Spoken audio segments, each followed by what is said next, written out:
परंपरा रही है कि क्षत्रिय वंश के व्यक्ति को ही राजा बनाया जाएगा, ये एक सामान्य परंपरा रही है।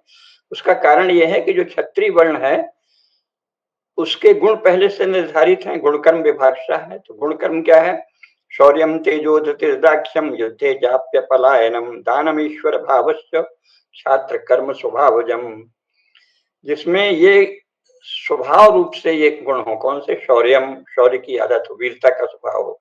तेज, तेजस्विता हो। धृति, जिसकी धृति शक्ति, धारण करने की शक्ति, चीजों को समझने की और आवश्यकतानुसार अपने भीतर ही रखने की और आवश्यकतानुसार ही प्रकट करने की शक्ति हो, वो है धृति। और दाक्ष्यम यानी स्फूर्ति हो। आजकल स्मार्ट शब्द बहुत चलता है, तो राजा को बहुत ही स्मार्ट दिखना चाहिए, स्मार्ट होना भी चाहिए। दाक्ष्यम, दक्षता से केवल स्मार्टनेस से नहीं है, बुद्धि की दक्षता, स्मृति की दक्षता, कृतित्व की दक्षता, शस्त्र की दक्षता, युद्ध में दक्षता, सभी प्रकार की दक्षता होनी चाहिए। शौर्यम तेजो धृतिर्दाक्ष्यम युद्धे चापि अपलायनम, और युद्ध, जब भी युद्ध की स्थिति आए तो डरे नहीं, भले प्राण दे दे, क्योंकि प्राण देने वाले राजा को भी सीधे ब्रह्मलोक प्राप्त होता है, ऐसा शास्त्रों में कहा है। इसलिए भारतीय राजा, हमारे क्षत्रिय राजा कभी भी प्राण देने से नहीं डरते थे। इसका बहुत ही विस्तृत इतिहास है, बहुत विस्तृत इतिहास।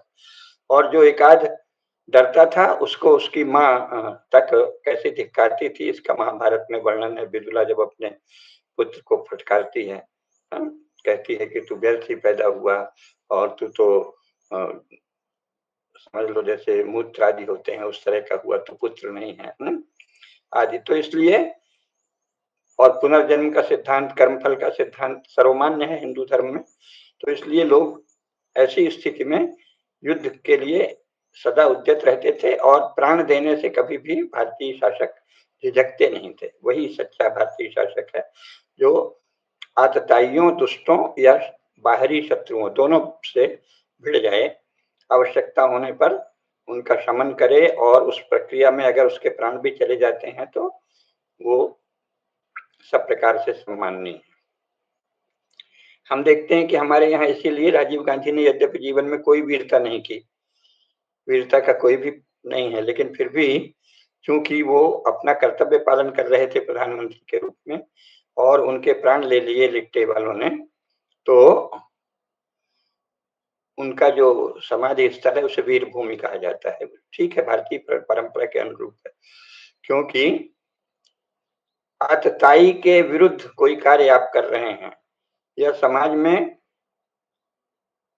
आवश्यक दंड नीति का अवलंबन करते हैं और उसमें अगर कोई आतताई आपको आपके प्राण ले लेता है तो उस राजा को वीर ही माना जाता है। इसीलिए राजीव गांधी को कि समाज को वीर भूमि कहा गया, अन्यथा उन्होंने जीवन में वीरता का कोई भी काम नहीं किया था।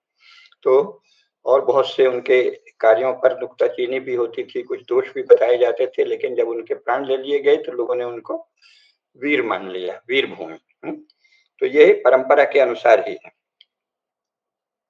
तो इसलिए शौर्यम तेजो धृतिर्दाक्ष्यम युद्धे चापि अपलायनम दानम, और उसमें उदारता हो, जो सुपात्र है उसको दान देने की प्रवृत्ति हो राजकोष से। और बड़े बड़े राजा तो ऐसे भी थे जो न केवल राजकोष बल्कि अपनी निजी संपत्ति से भी बहुत दान देते थे। तो हर्ष का उदाहरण प्रख्यात है, बहुत से कर्ण का, बहुतों का उदाहरण प्रख्यात है।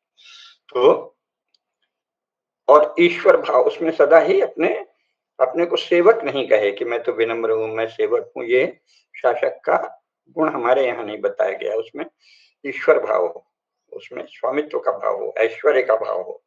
और इसको कोई, अब लोकतंत्र में तो सारा ऐश्वर्य रखते हुए भी लोग कहते हैं मैं सेवक हूं, मैं तो सबकी सेवा ही करता हूं, लेकिन हमारे शास्त्रों में शासक के लिए ये शब्द वर्जित है। उसमें ऐश्वर्य का भाव, स्वामित्व का भाव होना चाहिए। तो इसलिए राजा के ये गुण जिसमें भी हों, तो यद्यपि सामान्यतः क्षत्रियों में ये गुण होते हैं अगर वो अच्छे कुल के क्षत्रिय हैं, इसलिए क्षत्रिय वंश को ही शासक बनाया जाता रहा है। लेकिन फिर भी सभी वर्णों के लोग भारत में शासक होते रहे हैं, इसका भी पूरा रिकॉर्ड है। ब्राह्मण वंशों के राजा तो होते ही रहे हैं, हम सभी जानते हैं, क्योंकि हमारे शास्त्रों के अनुसार ब्राह्मणों से ही क्षत्रियों की उत्पत्ति हुई है। तो जो मूल क्षत्रिय है वो ब्राह्मण वंश से ही उत्पन्न हुए, है ना। तो इसलिए इसीलिए कहा गया है कि क्षत्रिय जो जिससे उत्पन्न होता है उसका वो उसको उस पर उसका अधिकार नहीं होता, इसीलिए ब्राह्मणों को पूज्य कहा जाता था, क्योंकि ब्राह्मणों से ही क्षत्रियों की उत्पत्ति हुई है। ऐसा शास्त्रों में, इतिहास पुराण में, सब में विस्तार से। तो बहुत से ब्राह्मण शासक सदा से ही होते रहे हैं और आधुनिक काल में भी बहुत से ब्राह्मण वंशों ने राज्य स्थापित किए। पुष्यमित्र शुंग को हम जानते हैं, फिर उनका पूरा शुंग वंश चला। हरिवंश पुराण में उनका उल्लेख है। शुंगों के उपरांत कण्व ब्राह्मण थे। कण्वों का बहुत बहुत बड़ा राज्य रहा दक्षिण भारत में। कण्व भी ब्राह्मण थे। इसके बाद वाकाटक भी ब्राह्मण थे, कदम्ब लोग भी ब्राह्मण थे, है ना। तो बहुत सारे ब्राह्मण वंश शासक हुए हैं। और स्वयं मनु ने कहा है कि आवश्यकता पड़ने पर शस्त्र धारण करना ब्राह्मण का अधिकार है और कर्तव्य भी है। मनु ने 12वें अध्याय में 100वें श्लोक में लिखा है कि वेदज्ञ ब्राह्मण राजा हो सकता है, सेनापति हो सकता है, दंडाधिपति हो सकता है, तीनों ही होने का उसको अधिकार है, शासन में जैसा अनुकूल लगे। जैमिनी की जो पूर्व मीमांसा है उसकी व्याख्या में कुमारिल भट्ट ने लिखा है। कुमारिल भट्ट, ध्यान रखिए, बहुत ही प्राचीन बात है, शंकराचार्य से पहले हुए हैं कुमारिल भट्ट। तो उन्होंने लिखा है कि सभी जातियों के लोग शासक होते रहे हैं। ये किसने लिखा है? कुमारिल भट्ट ने, जो प्रख्यात मीमांसक और अद्वितीय प्रख्यात विद्वान है भारत में। इसी प्रकार शूद्र वंश के बहुत से राजा होते रहे हैं और वैश्य वंश के भी बहुत से राजा होते रहे। महाराजा अग्रसेन का हम लोग जानते ही हैं नाम, वो परम परम यशस्वी चक्रवर्ती सम्राट थे महाराजा अग्रसेन। अन्य भी बहुत से वैश्य वंश के शासक हुए हैं और शूद्र जाति के भी बहुत से राजा हुए हैं, जैसा कुमारिल भट्ट ने कहा है और जैसा इतिहास में भी है। और बहुत सी पुस्तकें हैं, सब में शूद्रों के राजा होने का, शूद्रों के शासक होने का परंपरा से उल्लेख है। इसलिए जो ये झूठे और मिशनरियों के एजेंट, बदमाश किस्म के लोग अपने को दलित कह के जो कहते हैं कि हम दलित रहे हैं, तो वो असत्य है, पूर्णतः असत्य और अप्रामाणिक है। जहां तक गरीबी की बात है, ब्राह्मणों में तथाकथित दलितों से कम गरीबी नहीं है, ब्राह्मणों के बहुत बड़े वर्ग में। तो अभी प्रश्न केवल यह है कि ब्राह्मण वंश के भी शासक होते रहे हैं, शूद्र वंश के भी शासक होते रहे हैं, जो आजकल अपने को दलित कहते हैं, उनकी जातियों के बहुत से शासक भारत के इतिहास में हुए हैं। और पुराणों में तो कहा ही है कि कलयुग में अधिकांशतः शूद्र राजा ही हुए हैं और होंगे, है ना। और वो अश्वमेध यज्ञ भी करेंगे। तो इस प्रकार, और युआन च्वांग या वेन सांग जिसे कहते हैं, उन्होंने भी अपने यात्रा वृत्तांत में लिखा है कि 7वीं शताब्दी के पूर्वार्ध में भारत में कई शूद्र राजा थे, उनका उन्होंने उल्लेख किया है।